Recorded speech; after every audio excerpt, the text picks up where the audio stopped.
Hello बच्चों, आपका बहुत बहुत स्वागत है हमारे यूट्यूब चैनल पर। आज हम आपके लिए लाए हैं जो कल पेपर होने वाला है 12 फरवरी को कक्षा 10 का इंग्लिश का, उसका सबसे इम्पोर्टेंट क्वेश्चंस लाए हैं। और इनमें से 90% जो क्वेश्चंस है आपके कल बोर्ड एग्जाम में इंग्लिश के पेपर में मिलेंगे। तो पहला क्वेश्चन है बच्चों, इसमें देख लेते हैं हम। सबसे पहले जैसे टेंस रिलेटेड जो क्वेश्चन आएंगे, आंसर आएंगे, उसमें देख लेते हैं हम फिलिंग द ब्लैंक्स।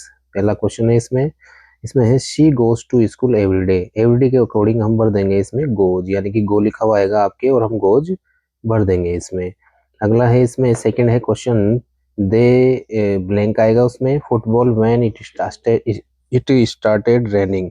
तो व्हेन के अकॉर्डिंग इसमें एक में पास्ट सेकंड यानी कि पास्ट सिंपल टेंस यानी कि सेकंड फॉर्म आएगी और दूसरे में आएगी पास्ट कंटिन्यूस टेंस। इस प्रकार का आपके ये क्वेश्चन आएगा। ये प्रश्न बहुत इंपॉर्टेंट है इस प्रकार के। तीसरा क्वेश्चन है I had finished my work before he arrived, यानी कि एक में पास्ट सिंपल यानी कि सेकंड फॉर्म आ गई, तो दूसरे में हम भरेंगे बिफोर और आफ्टर के अकॉर्डिंग भरेंगे हम इसमें पास्ट परफेक्ट टेंस। ठीक है, तो हैड फिनिश्ड हो जाएगा। अगला है चेंज द सेंटेंस। ये भी इम्पोर्टेंट है लेकिन ये कम आते हैं, इस प्रकार के क्वेश्चन है। इसके आगे हम देख लेते हैं active passive voice. Active passive voice में इस प्रकार के क्वेश्चन आएंगे आपके, जैसे पहला है सी राइट्स अ लेटर। तो ये प्रेजेंट सिंपल यानी कि प्रेजेंट सिंपल का था ये सेंटेंस। अब हम इसकी पैसिव वॉइस बनाएंगे, a letter is written by her. ठीक है, नेक्स्ट टेंस के अकॉर्डिंग इसमें हेल्प वर्ब डाल देंगे और वर्ब की third form plus by plus subject का ऑब्जेक्ट हो जाएगा। अगला है the teacher punish the boy. तो हम लिखेंगे इसका the boy why punished, the boy was punished by the teacher. अगला है नेक्स्ट क्वेश्चन है, ये बहुत इंपॉर्टेंट क्वेश्चन है जो आपके कल पेपर में 90% आपके जो क्वेश्चन है वो मिलने की पूरी संभावना है, ये मिलेंगे। English is spoken by people. तो पीपल इस तो हम इसमें लिखेंगे पीपल स्पीक इंग्लिश। ठीक है, अब ये एक्टिव वॉइस आया है, ये पैसिव वॉइस आया है, सॉरी ये इसमें पैसिव वॉइस आया है।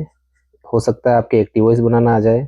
पैसिव वॉइस से एक्टिव वॉइस बनाना, तो आप इस प्रकार से इसकी पैसिव वॉइस बनाएंगे। अगला है इसमें डायरेक्ट इनडायरेक्ट रिपोर्टेड स्पीच में पहला क्वेश्चन है he said I am tired. तो हम लिखेंगे he said that he was tired. अगला क्वेश्चन है she said I have completed my work. तो हम इसमें इसकी इनडायरेक्ट बनाएंगे, she said that she had completed her work. इस प्रकार से नेक्स्ट है इसमें Ram said to me open the door. तो हम लिखेंगे Ram told me to open the door. ठीक है, अगला है मॉडल्स देख लेते हैं। You must obey the parents. ठीक है, पेरेंट्स के अकॉर्डिंग यानी कि ओबे द पेरेंट्स, इसमें सलाह दी जाती है और सलाह के अकॉर्डिंग इसमें जो चीज़ जरूरी होती है उसके लिए मस्ट का हम यूज करते हैं। नेक्स्ट देखते हैं बच्चों, ये जो मॉडल्स का पोर्शन है ये इंग्लिश मीडियम का भी हो सकता है। ये इंग्लिश मीडियम की जो सीबीएसई बोर्ड है उसके भी ये क्वेश्चंस है इसमें। तो आपके राजस्थान बोर्ड में मॉडल्स नहीं आते हैं, ये इंग्लिश मीडियम के अकॉर्डिंग है, तो ये इंग्लिश मीडियम वाले बच्चे भी देख सकते हैं इसको। ये पोर्शन आपके नहीं आता है। You must obey your parents. अगला है we should respect our teachers. तो इसमें शुड का यूज करेंगे। अगला है ही में बी लेट टुडे, वह आज देरी से आ सकता है।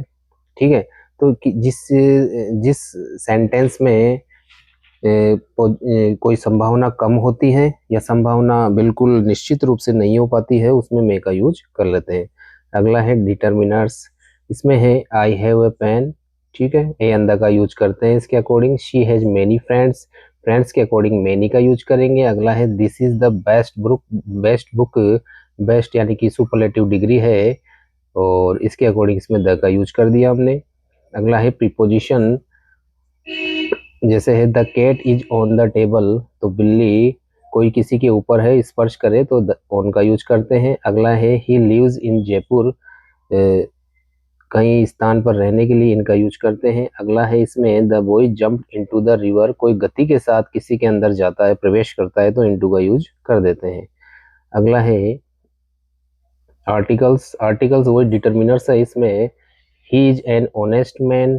ठीक है, ऑनेस्ट यानी कि सुपरलेटिव डिग्री, सॉरी इसमें ऑनेस्ट क्या है, पहला इसका जो लेटर है एच है लेकिन उसके उच्चारण किसकी दे रहा है, ये यानी कि स्वर की दे रहा है। ऑनेस्ट स्वर की आवाज आ रही है इसलिए इसमें एन का यूज किया। ऐसा ही नेक्स्ट है सी बोट अम्ब्रेला। पहला लेटर इसमें वोविल है, वोविल साउंड है और वोविल है इसलिए एन का यूज किया इसमें। अगला है this is the best day. Best यानी कि सुपरलेटिव डिग्री, इसके अकॉर्डिंग द का यूज कर दिया। अगला है writing skills very important topics 2026, यानी कि राइटिंग स्किल में क्या क्या आएगा आपकी, ये बहुत इंपॉर्टेंट चीज़ है। कौन कौन सी चीज़ें आपके कल एग्जाम में आएगी देखिए। इसके अंदर है, पहला है इम्पोर्टेंस ऑफ एजुकेशन। जो पैराग्राफ राइटिंग है, अनुच्छेद लेखन आता है, उसमें है पहला क्वेश्चन है ये आ सकता है इम्पोर्टेंट ऑफ एजुकेशन। दूसरा है इसमें माय बेस्ट फ्रेंड। इसके अलावा है माय स्कूल। नेक्स्ट है इसमें इम्पोर्टेंस ऑफ ट्रीज। फिफ्थ है इसमें क्लीनिनेस। सिक्स है डिसिप्लिन इन स्टूडेंट लाइफ। और इसके अलावा है सेवंथ है सेव वाटर। तो इनमें से आप ये जो राइटिंग स्किल के पैराग्राफ राइटिंग के है उसका आप बिल्कुल लिख के याद करें इसको, और ये क्वेश्चन आपके पेपर में कल पूछे जाएंगे। अगला है लेटर राइटिंग में कौन कौन से लेटर आपके लिए इम्पोर्टेंट है। इसमें देखते हैं इनफॉर्मल लेटर, यानी कि हम अपने सगे संबंधियों, अपने परिवार मित्रों को लिखते हैं।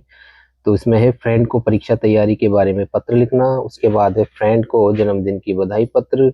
इसके अलावा है नेक्स्ट है इसमें फ्रेंड को स्कूल के कार्यक्रम के बारे में पत्र लिखना। ये पत्र आपके लिए इम्पोर्टेंट है और इसे आप इसकी तैयारी करें। नेक्स्ट है फॉर्मल लेटर, अनौपचारिक औपचारिक पत्र है। ये किसी ऑफिस को लिखे जाते हैं, जैसे प्रधानाचार्य जी को अवकाश हेतु आवेदन। नेक्स्ट है इसमें नगर निगम को सफाई की शिकायत करना। नेक्स्ट इसमें पुस्तकालय सदस्यता के लिए आवेदन करना। इसके अलावा है ईमेल राइटिंग में सबसे इम्पोर्टेंट चीज़ कौन सी है, जैसे प्रिंसिपल जी को लीव के लिए ईमेल लिखना। फ्रेंड को एग्जाम प्रिपरेशन के बारे में ईमेल करना। अगला है लाइब्रेरियन को बुक इश्यू कराने के लिए ईमेल करना। ये तीन जो ईमेल है बहुत इंपॉर्टेंट है, इसकी आप देखें। अगला है नोटिस राइटिंग में क्या करना है। नोटिस के लिए इम्पोर्टेंट क्या है, स्कूल नोटिस स्पोर्ट्स डे के बारे में है, कल्चर प्रोग्राम के बारे में है। इसके बाद है क्लीनिनेस और ड्राइव, ठीक है, क्लीनिनेस इंडिया। अगला है लॉस्ट एंड फाउंड, कोई चीज़ खो गई है और आपको मिली है उसके बारे में नोटिस देना है। अगला है स्टोरी राइटिंग में कौन कौन सी स्टोरीज सबसे इम्पोर्टेंट है, वो है थर्स्टी क्रो। इसके बाद में ग्रीडी डॉग।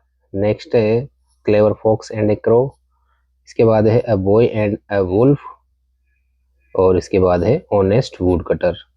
ये इम्पोर्टेंट है आपकी एग्जाम के अकॉर्डिंग, ये स्टोरीज आ सकती है। वीडियो को प्ले पॉज करके आप देख सकते हैं। वीडियो अच्छा लगे तो आप चैनल को जरूर सब्सक्राइब करें। नेक्स्ट जितने भी पेपर होंगे आपके बोर्ड के, हम इम्पोर्टेंट क्वेश्चंस जरूर लाएंगे और आपको बताएंगे और वो आपके एग्जाम में आएंगे। अगला है 6 राइटिंग पैसेज गाइड कंपोजिशन। इसमें कौन सा है राइटिंग पैसेज में इम्पोर्टेंस ऑफ मॉर्निंग वॉक। इसके अलावा है अ विजिट टू अ जू, माई हॉबी, अ पिकनिक। ये चीज़ें जो मैंने बताई है ये इम्पोर्टेंट है, कल आपके पेपर में 90% इनमें से ही पूछे जाएंगे। तो आप इसे ध्यान से देखें और प्ले और पॉज करके इसे प्रैक्टिस करते रहे, लिख लिख के याद करें। रटने की आवश्यकता नहीं है, लिख के याद करें। हिंदी टू इंग्लिश बनाकर सेंटेंस बिल्ड करके आप आसानी से इसे याद कर सकते हैं। वीडियो देखने के लिए आपका बहुत बहुत धन्यवाद। चैनल को सब्सक्राइब जरूर करिए, लाइक कीजिए और अपने दोस्तों अपने मित्रों को बताइए। जय हिंद, जय भारत।